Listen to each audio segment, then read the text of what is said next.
పశ్చిమ గోదావరి జిల్లా టీడీపీ అధ్యక్షుడు మంతిన రామరాజు ఆసక్తికరమైన వ్యాఖ్యలు చేశారు. చంద్రబాబు మరోసారి సీఎం కావడంతో ఏపీ ప్రజలు సంబరపడుతున్నారని ఆయన హర్షం వ్యక్తం చేశారు. చంద్రబాబు చేసిన 5 సంతకాలతో ప్రజలు హ్యాపీగా ఉన్నారని రామరాజు తెలిపారు. మెగా డిఎస్సీపై చంద్రబాబు తొలి సంతకం చేయడంతో నిరుద్యోగులు సంబరపడుతున్నారని రామరాజు చెప్పారు.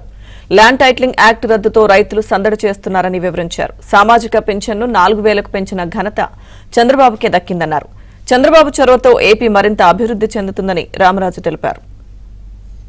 చంద్రబాబు నాయుడు గారు కానీ పవన్ కళ్యాణ్ గారు కానీ ఎన్డీఏలో భాగంగా ముఖ్యమంత్రి చంద్రబాబు నాయుడు గారు అయిన తర్వాత ఆ రోజు ఏదైతే పక్క లోకేష్ బాబు పాదయాత్రలో కానీ చంద్రబాబు నాయుడు గారి పవన్ కళ్యాణ్ గారి యొక్క బహిరంగ సభల్లో కానీ ఏదైతే ప్రజలకు అవసరమైనటువంటి విద్యారంగానికి సంబంధించి 5 సంతకాలలో మొట్టమొదటి సంతకం మెగా డిఎస్సీ మీద సంతకం పెట్టి ఈరోజు 16,347 పోస్టులు చేయడానికి ప్రభుత్వం ముందు రావడం జరిగింది.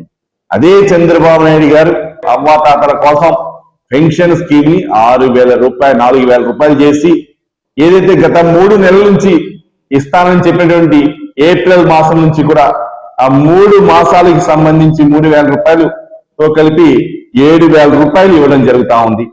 అంతేకాదు వికలాంగులు ఏదైతే ఉన్నారో వారికి పెన్షన్ లో భాగంగా 6,000 రూపాయలు చేయటం, అంటే 4,000 రూపాయలు ఉన్నటువంటి పెన్షన్ ఈరోజు 6,000 రూపాయలు చేసి ఈ 3 నెలలకి కూడా 2,000 రూపాయలు పెంచినటువంటి పెన్షన్ ని ఏదైతే 6,000 రూపాయలకి 12,000 రూపాయలు అవ్వాతాతలకి రేపు వచ్చేటువంటి 1వ తారీఖున పెన్షన్ అందించడానికి 3వ సంతకం చేయడం జరిగింది.